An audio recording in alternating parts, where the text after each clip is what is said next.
नमस्कार, मनोज वर्मा हूं मैं और आप देख रहे हैं अटेंशन। सत्ता अजब माया है, सत्ता मिलते ही राजनीतिक दल माला माल हो जाते हैं और सत्ता जाते ही कंगाल। सत्ता मिलने से पहले बीजेपी राजनीतिक चंदे के लिए तरस रही थी, लेकिन सत्ता मिलते ही बीजेपी की तिजोरी में चंदे के रूप में सिक्के बरसने लगे हैं। बीजेपी के हाथ कुबेर का खजाना लगा तो बरसों तक देश में राज करने वाली पार्टी कांग्रेस सत्ता छिनते ही कंगाल हो गई। जनता के कितने अच्छे दिन आए ये बहस का मुद्दा हो सकता है, लेकिन बीजेपी के अच्छे दिन जरूर आ गए हैं। सत्ता में रहते बीजेपी ने अपने संगठन को आर्थिक रूप से इतना मजबूत कर दिया है कि हर जगह उसके निजी भवन में कार्यालय संचालित हो रहे हैं और भविष्य के लिए मध्य प्रदेश में 150 करोड़ का चंदा भी जुटाया जा रहा है। लेकिन वर्षों तक कांग्रेस सत्ता में रही, लेकिन आज भी उसके कार्यालय किराए के भवनों में चल रहे हैं। यहाँ तक कि पार्टी पर करोड़ों का कर्ज बकाया है। ऐसे में सवाल यही कि आखिर कांग्रेस में किसका विकास हुआ, नेताओं का या संगठन का। अटेंशन में आज हम इसी पर चर्चा करेंगे, लेकिन उसके पहले देखिए हमारी खास रिपोर्ट।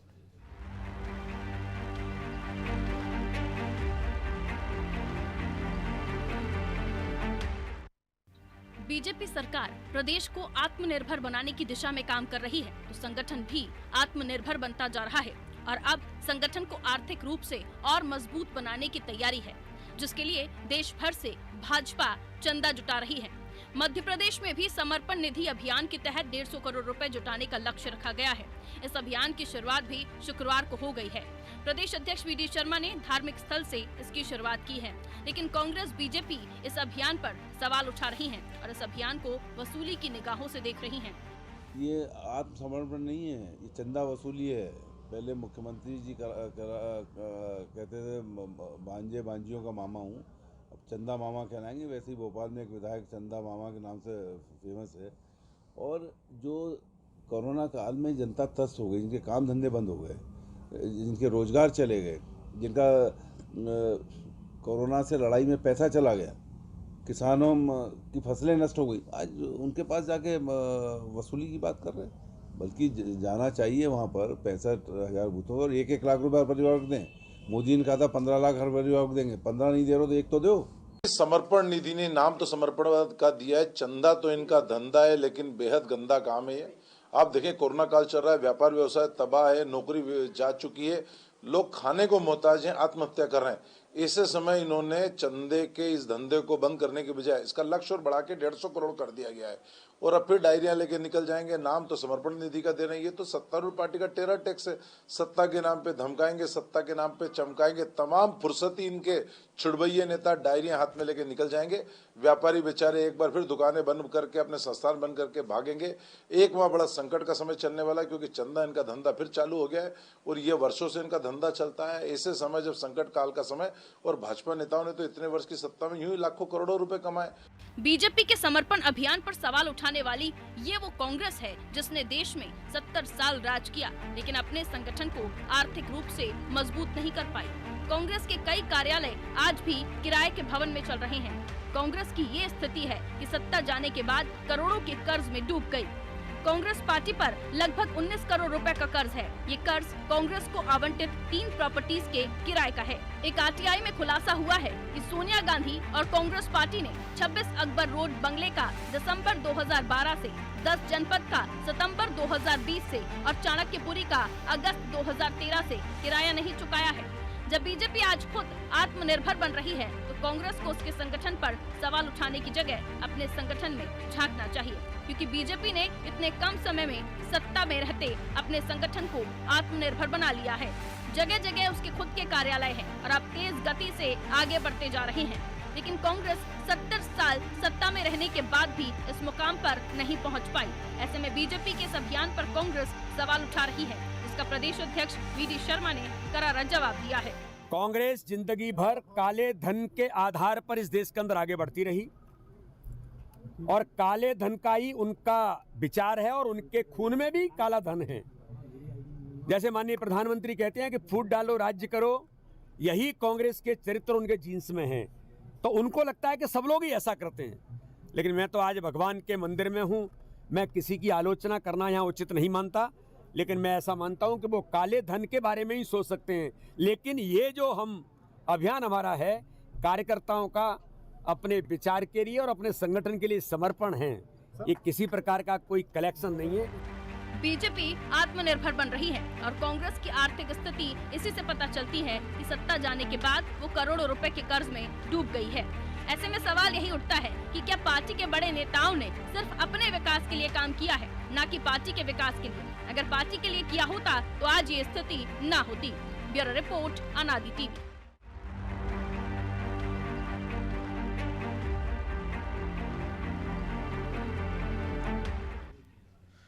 तो इसी पर चर्चा करने के लिए हमारे साथ जुड़ गए वरिष्ठ पत्रकार दिनेश गुप्ता जी और साथ ही हमारे सहयोगी ब्रजेश चौकसी भी इस चर्चा में शामिल होंगे। बहुत स्वागत है दिनेश जी आपका इस चर्चा में।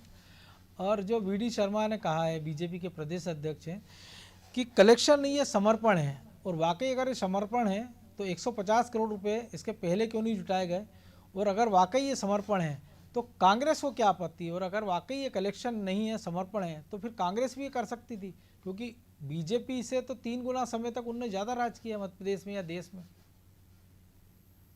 मनोज जी, किसी भी राजनीतिक दल को चंदा वसूली पर आपत्ति नहीं होती। ये जो है एक पब्लिक फेस होता है जो बता रहे हैं कि विरोधी दल ये जो चंदा वसूली कर रहा है वो चंदा वसूली है। आप ये देखिए, पुराना जो दौर था, चवन्नी की जो सदस्यता लेके जो सदस्य बनाए जाते थे वो भी इसी तरह की प्रक्रिया का हिस्सा था। कोई भी राजनीतिक दल जो है बिना जो है आर्थिक संसाधन के चल नहीं सकता। उसके पास 2 ही तरीके होते हैं कि या तो आप जो उद्योगपतियों से जो चंदा लेते हैं, जैसे हमने देखा कि 2 सबसे बड़े राजनीतिक दल हैं जिन्हें चंदा मिलता है, भारतीय जनता पार्टी और बहुजन समाजवादी पार्टी। बिल्कुल, उन्हें अभी चंदा ताजा रिपोर्ट में तो बीएसपी नंबर 2 पे है ही सही। तो निश्चित तौर पर ये आश्चर्यजनक बात है कि यदि बीएसपी नंबर 2 पर है तो कहीं ना कहीं जो चंदा देने वाले लोग हैं वो उनको उसका इम्पोर्टेंस नजर आता हो, किसी भी तरह से आता हो।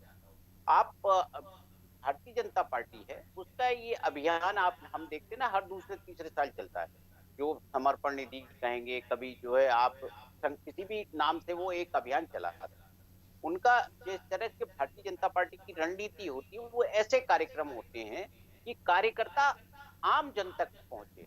उन्हें चंदा मिलता है कि नहीं, जिलों को टारगेट देते हैं, विधायकों को टारगेट देते हैं, सांसदों को देते हैं। कोई भी नेता अपनी जेब से पैसे उतने नहीं देते जितना टारगेट होता है। किसी भी विधायक को यदि 10 रुपए का टारगेट दिया हुआ है तो 10 लाख रुपए अपनी जेब से नहीं निकालेगा, वो हाथ डालेगा तो जनता की जेब में ही डालेगा कि आप पार्टी के लिए चंदा चाहिए।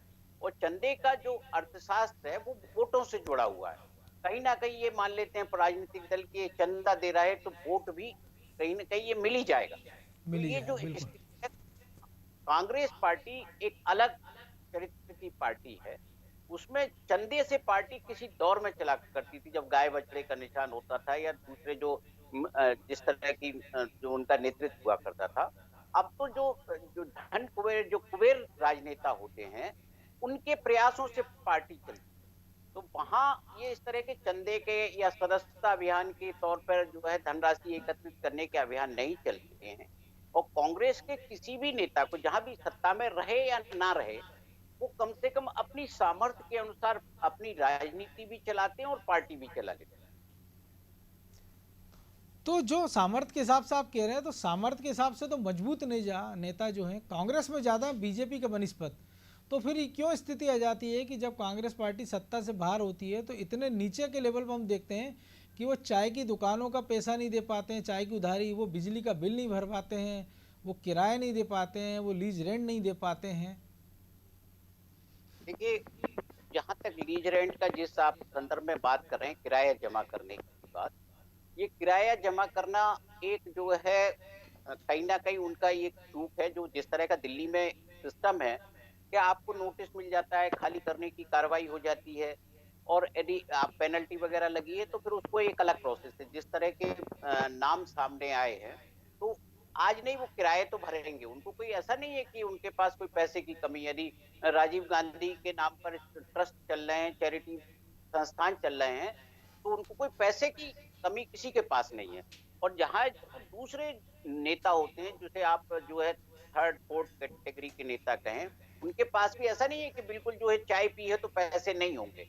इंटेंशन बहुत महत्वपूर्ण होता है कि आप जेब में हाथ डालना चाहते हैं कि आप मनोज जी ऐसे बहुत से नेता देखेंगे जो खाली जेब निकलते हैं यात्रा पर, अपनी जेब में पैसे बिल्कुल। लेके नहीं चलते, लेकिन उनकी यात्रा में कोई रुकावट नहीं होती। उनका लाव लश्कर आपको वही मिलेगा, उनके जो ठाट बाट आपको वही मिलेंगे, खान पान वही मिलेगा। तो ये राजनेताओं की कला होती है कि वो बिना पैसे के अपनी जादूगरी कैसे दिखाएं। तो ब्रजेश जी, जादूगरी तो हो गई कि अपनी राजनेताओं की अपनी, लेकिन पार्टी के लेवल की बात करें, क्योंकि हम अगर भोपाल की अगर मध्य प्रदेश के संदर्भ में देखें कि सत्तारूढ़ कांग्रेस का हमने दफ्तर देखा था उस जमाने का, जवाहर भवन के बाद फिर हमने देखा जो अभी इंदिरा भवन है, और उसके बनस्पत जब बीजेपी विपक्ष में थी और उन्होंने जो दीनदयाल भवन बनवाया है, कि 4 गुना का अंतर है। उसके बाद हमने देखा कि 15 साल के उस दौर में भी, जब 15 महीने का अगर वो समय छोड़ दिया जाए कांग्रेस का, कि जो कांग्रेस की स्थिति हुई कि जवाहर भवन को आपको किराए पर देना पड़ा, उसके बनस्पत बीजेपी की स्थिति, और जो बीजेपी ने या कुशवाहा ठाकरे ने जो एक परंपरा शुरू की, समर्पण निधि हर साल आपको जुटाना है। मध्य प्रदेश के संदर्भ में हमने देखा था कि पहले 15-20 करोड़ का टारगेट पूरे साल का होता था पूरे प्रदेश का, अब उन्होंने 20-20 करोड़ का लगभग टारगेट भोपाल का दिया है, इंदौर का दिया, और पूरे प्रदेश का 150 करोड़ का। अगर उतना नहीं भी होता है, अगर उसका आधा भी होता है, तो एक बड़ी राशि कह सकते हैं, क्योंकि अगर आप उसको एफडी कर देते हैं तो उसके ब्याज से पार्टी के बड़े खर्चे चल सकते हैं, और बावजूद इसके भी कि आप सत्ता में हो। तो कांग्रेस से कहाँ चूक हो रही है, क्योंकि कांग्रेस सवाल उठा रही है वो अपनी जगह कि कई सारे लोग चंदे से परेशान होते हैं, क्योंकि कई तरीके का चंदा उनको देना पड़ता है, और कई नेता हमने बीजेपी के ऐसे देखे हैं कि चंदे से उन्होंने, हमने देखा कि कांवड़ यात्राएं निकाली हैं, चंदे से हमने देखा उन्हें जो है कवि सम्मेलन कराए हैं, और जब उस 15 महीने का दौर भी देखा कि जब वो सरकार से बाहर रहे तो ना कांवड़ यात्राएं हुई, ना वो कवि सम्मेलन हुए, ना बाकी कई सारे और आयोजन नहीं हुए। देखिए मनोज जी, भाजपा संघर्ष के साथ आगे बढ़ी है और कांग्रेस को लगता था कि वो सत्ता में ही रहेगी ताउम्र, और सत्ता सुख भोगती रही है, लंबे समय तक उसमें सत्ता सुख रहा, तो उसमें नेताओं ने अपनी निजी संपत्ति बनाने की कोशिश की है। भाजपा में क्या हुआ है कि भाजपा संघर्ष करती रही है, उसको पाई पाई का हिसाब, जैसे आप सोचते हो कि जिसने वो चने भुंजे के दिन देखे हों तो उसको आपको लगता है कि वो आगे की सोच के चलता है कि भाई मैं इतना रख लूँ अपने पास कि मेरे बुढ़ापे में काम आए, क्या मेरे पास जब राशि नहीं होगी तब मेरा घर खर्च चल सके। और जिनके पास अकूत संपत्ति होती है वो उसकी तरफ ध्यान नहीं देते हैं, उनको लगता है ना हाँ चलता रहेगा सब, जब आएंगी परिस्थितियाँ। तो परिस्थितियों ने शायद भाजपा को सिखाया है कि किस तरह से आपको संगठन चलाना है, किस तरह से चनू भटूरे खा खा के वो यहाँ तक पहुँचे हैं उनके जो नेता हैं पुराने। तो वो परिस्थितियाँ ऐसी रही हैं कि हमने देखा है कि जो 15 माह सत्ता से बाहर रही भाजपा, तो आप देखिए भाजपा में भी कटौती हुई मनोज जी, भाजपा कार्यालय में भी कटौती हुई। बिल्कुल। तो इतने लंबे समय तक सरकार में रहने के बाद जब आपको कटौती करना पड़ रही है तो आपको एहसास हो गया है कि यदि आप कभी विपक्ष में रहे तो कैसे सरकार चलाएंगे, मतलब संगठन को चलाएंगे, कैसे संगठन के कर्मचारियों को वेतन देंगे, वैसे किस तरह से अपनी सुचारू व्यवस्थाएं पूरी चल सकेंगी, आयोजन चल सकेंगे। तो मुझे लगता है ये एक बड़ी वजह रही होगी कि इतना बड़ा टारगेट उन्होंने फिक्स करा है कि 150 करोड़ हमें जुटाना है, क्योंकि आज आप सत्ता में हो तो आपसे प्रभावित होकर लोग चंदा भी दे सकते हैं। लेकिन कांग्रेस से भी जो चूक हुई थी ना मनोज जी, हमने 15 माह की सरकार में भी देखा है कि वो चूक को उन्होंने दुरुस्त करने की कोशिश की थी। कमलनाथ जी ने तमाम जिलों को निर्देश दिए थे कि वो ऐसे कार्यालय देख लें, ऐसी जगह देख लें जहां उनको कार्यालय खोले जा सके। तो मध्य प्रदेश में वो कवायद शुरू कर दी थी जो कवायद भाजपा कर रही थी। इससे पहले संगठन में कभी कांग्रेस ने ध्यान नहीं दिया, कांग्रेस ने नेताओं ने अपनी जेब का ध्यान दिया। यदि वो इस मुकाम पर हैं तो संगठन की कम चिंता की है, उन्होंने अपनी चिंता ज़्यादा की है, शायद यही वजह रही है। और केंद्रीय आलाकमान ने उतना ध्यान नहीं दिया, उन्होंने कहा हम तो सत्ता सुख में है तो किराए के भवन में भी चलता रहेगा, सरकारी बिल्डिंग में भी हमारा कार्यालय चलता रहेगा। कभी उन्होंने ये नहीं देखा होगा कि हम 44 सीट पर भी आ जाएंगे और देश में हमारी ये दुर्दशा भी हो जाएगी। शायद ये कहीं एक चूक हो गई है और उस चूक को पहली बार कमलनाथ जी ने समझा और इसके बाद उन्होंने कहा कि जब तक सरकार रहेगी पूरे जिलों में, तमाम जिलों में, पूरे मध्य प्रदेश के जिलों में हमारा अपना एक कार्यालय होगा। हम देखते हैं कि नर्मदापुरम संभाग पड़ोस में लगा हुआ है, वहाँ आज तक कांग्रेस का कोई कार्यालय नहीं है। भोपाल में जब राजधानी में उनका कार्यालय, हम देखते हैं जवाहर चौक में किस तरह से जवाहर भवन का हाल देखे हैं हमने कि किराए पे भवन चला जाता है। जब हमने देखा है कि 15 साल वो विपक्ष में रहे, दिग्विजय सिंह के शासनकाल के 2003 के बाद जब विपक्ष में गए तो कांग्रेस कार्यालय के एसी बंद कर दिए गए, कर्मचारियों को वेतन नहीं दिया, छटनी कर दी गई। और जो चाय का आप उदाहरण दे रहे थे वो कांग्रेस प्रदेश कार्यालय का ही उदाहरण है मनोज जी। जो बाजू में चाय का एक ठेला लगता है उसकी उधारी नहीं चुका पाने के कारण उसने चाय देना बंद कर दिया था। तो ये हालात हमने देखे हैं कि एसी बंद कर दिया, लाइट बंद कर दिया, आपने कटौतियां की है। तो कांग्रेस ने जब ये परिस्थितियां देखी होंगी, और ये वजह है कि एक चीज और है कि प्रदेश कांग्रेस अध्यक्ष कमलनाथ क्यों हैं, ये भी एक सबसे बड़ी वजह यही है कि आप खर्चा कर सकते हैं। कि आपको ऐसा अध्यक्ष चाहिए जो आपकी मजबूरी है, कि जो आपको खर्चा कर सकता है, प्रदेश संगठन को चला सकता है, यदि विधायकों को कोई जरूरत है तो वो उनको पैसे दे सकता है। नहीं तो अरुण यादव कहाँ बुरे थे। यदि एक जो बात अंदर खाने की जो आती है कांग्रेस की, यदि हम उसको उजागर करें या जो उसको सत्य माने, जो सूत्र बताते हैं कि अरुण यादव से पूछा गया कि आप इतने खर्च कर सकते हो कि चुनाव में, विधानसभा चुनाव में, उन्होंने कहा मेरी बस की नहीं है। तो बस की किसकी थी? कमलनाथ जी की बस की थी, तो वो प्रदेश अध्यक्ष बन गए। तो ये तमाम चीजें कांग्रेस में इसलिए कि कांग्रेस ने संगठन पर ध्यान नहीं दिया। ऐसा नहीं है कि राशि नहीं है। जैसे दिनेश जी भी कह रहे थे कि यदि हम सोनिया गांधी के मकान की बात करें, 10 जनपद के कार्यालय की कांग्रेस कार्यालय की बात करें, तो पैसा तो आज नहीं तो कल चुका ही देंगे वो। लेकिन ऐसा कोई सिस्टम आपने डेवलप नहीं किया। तो मुझे लगता है कि वो सिस्टम डेवलप करने की जरूरत है आपको। दूसरों पे उंगली उठाने से पहले आप ये देखिए कि कैसे बेहतर करें। आप नहीं रहेंगे तो कार्यालय कैसे चलेगा, आप नहीं रहेंगे तो संगठन कैसे चलेगा, इसकी चिंता करना चाहिए कम से कम। तो बिल्कुल दिनेश जी, चिंता तो करना चाहिए, लेकिन इस कांग्रेस को इस बात पर भी चिंता करना चाहिए कि अगर एडीआर की रिपोर्ट ये बताती है, उत्तर प्रदेश के संदर्भ में हम बात करें कि बसपा को हम गिनती में नहीं ले रहे हैं, कि सारे पॉलिटिकल पार्टियां कह रही हैं कि वो तो तीसरे चौथे नंबर पर हैं, लेकिन एडीआर की रिपोर्ट ये बताती है कि चंदे के नंबर वो दूसरे नंबर पे। तो एक देश की सबसे बड़ी जो दूसरे नंबर की राष्ट्रीय पार्टी है, वोटों के लिहाज से भी, संख्या के लिहाज से भी और अपने कार्यकर्ताओं की संख्या के लिहाज से भी, वो अगर बसपा से भी पिछड़ती नजर आ रही है, तो जाहिर सी बात है चंदा अगर आ रहा है तो या तो नेताओं की जेब में जा रहा है, या पब्लिक ने भी आपको नकार दिया है कि आपसे योग्य उनको लग रहा है कि बसपा है जिसको वो ज़्यादा चंदा दे रहे हैं। और ऐसी पार्टी को जिसकी अध्यक्षता पर आरोप लगे हैं कि वो सीटें बेचकर भी पैसा ले लेती हैं। तो ऐसी स्थिति में जब आप कार्यालय नहीं बना पा रहे हैं, जब आप चंदा नहीं कर पा रहे हैं, जब आप संगठन का खर्चा नहीं चला पा रहे हैं, और बावजूद उसके कि 15 साल आप सत्ता से बाहर हैं अगर मध्य प्रदेश में, तो आपके नेताओं के ठाट बाट, जैसा आपने कहा कि जेब में भले पैसा नहीं, उनके ठाट बराबर हैं। तो जाहिर सी बात है कि पैसा अगर आ रहा है तो वो जा कहाँ रहा है, इस पर भी सोचना होगा कांग्रेस को। मनोज जी, आपने स्वयं ही सवाल का जवाब दे दिया है। जो देखिए, जो पार्टी अपना टिकट देने के लिए पैसे लेती तो उसको कैश तो नहीं रखेगी ना कहीं जब व्यक्तिवादी संगठन है, एक देवी संगठन हम कह सकते हैं, तो वो अपनी बैलेंस शीट और जो बुक्स है, फाइनेंशियल जो आपके वो है, उनको तो आप दुरुस्त रखेंगे ना। यदि किसी ने आपको 50 लाख रुपए का टिकट के लिए कोई राशि दी है, तो उसे आप कुछ हिस्सा तो बुक में दिखाएंगे ना, चंदे के रूप में दिखाएंगे उसको। आप पूरी निधि आपके हाथ में, आपको कैसे खर्च करना है कि आप, इसलिए वो महत्वपूर्ण है कि उनके यहाँ ये सिस्टम सभी जाना जाता है कि वो टिकट पैसे दे के लेते हैं। ये अभी तक यद्यपि ऐसी कोई चीजें कोई प्रूफ नहीं कर पाए कि कैसे देते हैं, लेकिन क्योंकि ऐसे जो भी क्षेत्रीय दल हैं, जो परिवार आधारित राजनीति करते हैं या व्यक्ति आधारित संगठन है, आप इसमें बहुत सारे समाजवादी पार्टी को भी आप इसी तरह से ले सकते हो, आरजेडी को भी ले सकते हो, एनसीपी को ले सकते हो, आप ममता बनर्जी की पार्टी है, वो भी कहीं ना कहीं ये जो है एक फंड कलेक्शन तो कहीं पार्टी के लिए करते ही है ना, कुछ औपचारिक खर्चे आपको करना ही पड़ते हैं, तो उन खर्चों के लिए व्यवस्था भी करते हैं। जरूरी नहीं है कि हर पैसा उद्योगपति से ही मिले, हर पैसा जो है जनता से आप 50-50, 100-100 रुपए जो है कलेक्ट करें उसी से हो। आप देखिए कि जो कांग्रेस पार्टी में ये बहुत पहले ये सोच आई थी कि जमीन ली जाए कार्यालय के लिए और उसका व्यावसायिक उपयोग किया जाए। रोशनपुर में कांग्रेस का कार्यालय खोलना था, तो वहां जो है आपने भारतीय जनता पार्टी को जमीन भी दी थी, जो भी राजनीतिक दल इच्छुक थे अपना कार्यालय बनाने के लिए उनको दी। आप देखिए ना कि कांग्रेस की सरकार में तो सबसे ज्यादा जो है संघ के संगठनों को भी जमीन दी गई, उनको आर्थिक रूप से कहीं वो तो मजबूत हुए ही है ना। कोई राजनीति उसमें कोई उन्होंने विचारधारा का कोई उनके सामने कोई बंधन नहीं था कि आपकी विचारधारा जो है हिंदू की है तो हम आपको नहीं देंगे। तो ये सारी राजनीतिक दल ये सोचते हैं कि अपने जो रेगुलर खर्चे हैं, अब ये व्यावसायिक कंसेप्ट आ गया है कि हम जो कार्यालय बनाएंगे तो उसका व्यावसायिक उपयोग करेंगे। आप देखिए भारतीय जनता पार्टी के जो परिसर है उसमें भी दुकानें हैं, उसका भी खर्चा आता है।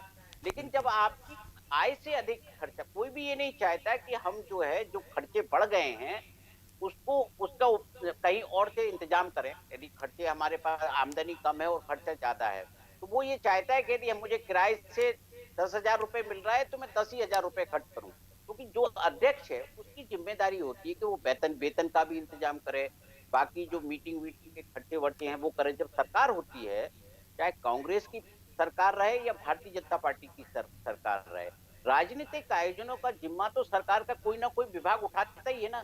अभी हम पिछले कई साल एक सिस्टम देख रहे हैं कि सरकारी कार्यक्रम कई बार हमें पार्टी का कार्यक्रम लगता है कि क्योंकि उसमें सरकारी पुट नहीं होता ना, तो उस पार्टी का खर्चा है क्या? जब भारतीय जनता पार्टी सरकार पे होती है तो आपको लगता है किसी बड़े आयोजन पे बड़ा खर्चा वो कर रही है? उसकी तो सेविंग ही होती है ना। कांग्रेस पार्टी का भी ऐसा ही हुआ, जब हमने देखा कमलनाथ की सरकार आई तो उनके भी कुछ आयोजन ऐसे थे जिसमें पार्टी का केवल बैनर लगना शेष था, बाकी तो सारी चीजें वो पार्टी की तरह हो ही रही थी। तो ये जो सरकार का फायदा होता है वो इस तरह भी हो जाता है। लेकिन अब तो चुनाव आयोग या कहें कि एक सरकार ने भी एक सिस्टम तो दे ही दिया है कि इलेक्टोरल बॉन्ड के माध्यम से आपके पास एक ऐसी जगह, एक ऐसी बैकडोर एंट्री उन्होंने कर दी है कि आपको एक लिमिट के बाद आपको बताना ही नहीं उसके पहले कि ये पैसा आ कहाँ से रहा है, जा कहाँ रहा है। क्योंकि उत्तर प्रदेश के चुनाव के पहले हमने देखा है कि अचानक 300 गुना तक इसकी बिक्री बढ़ जाती है। तो ये सारे हथकंडे भी वो हैं जिससे पार्टियां पैसा कमा भी रही हैं। लेकिन इसके बाद भी अगर कांग्रेस बसपा से भी पिछड़ रही है तो सोचना तो उनको पड़ेगा ही कि अगर आप जनता से भी चंदा कलेक्शन करने नहीं जा रहे हो, आपको अगर कारपोरेट से भी चंदा नहीं मिल रहा है, आपके पास बैकडोर एंट्री भी बंद है, तो आखिर पैसा तो आ तो रहा होगा, तो वो जा कहाँ रहा है? वो दो चीज हो सकती है ना दिनेश जी, या तो उनको कोई चंदा दे नहीं रहा है या उनके पास ऐसी राशि नहीं है जो चंदे में कन्वर्ट कर सकें। तो दोनों ही परिस्थितियों में इतनी पुरानी पार्टी के बारे में सोचना तो पड़ेगा ही। नहीं, दोनों जो जो भी राजनीतिक दल होते हैं उनकी काम करने की शैली अलग होती है। जो कांग्रेस पार्टी की शैली रही है वो जब भी चुनाव होते हैं तो जहां उनकी सरकारें होती हैं उनके मुख्यमंत्री दूसरे राज्य का जो खर्चा होता है चुनाव का वो उठाते रहे। और ये कोई ऐसा नहीं है कि ऐसा छुपा हुआ सिस्टम है, हर राजनीतिक दल में बहुत सारे अपने अपने कारण होते हैं। तो जो उनको चंदा नहीं मिल रहा है ऐसा नहीं है, क्योंकि राज्यों में जहाँ यदि छत्तीसगढ़ में सरकार है तो निश्चित तौर पे वो फंड का अरेंजमेंट कर रहे छत्तीसगढ़ वाले उत्तर प्रदेश का खर्च उठा रहे हैं आज की तारीख में।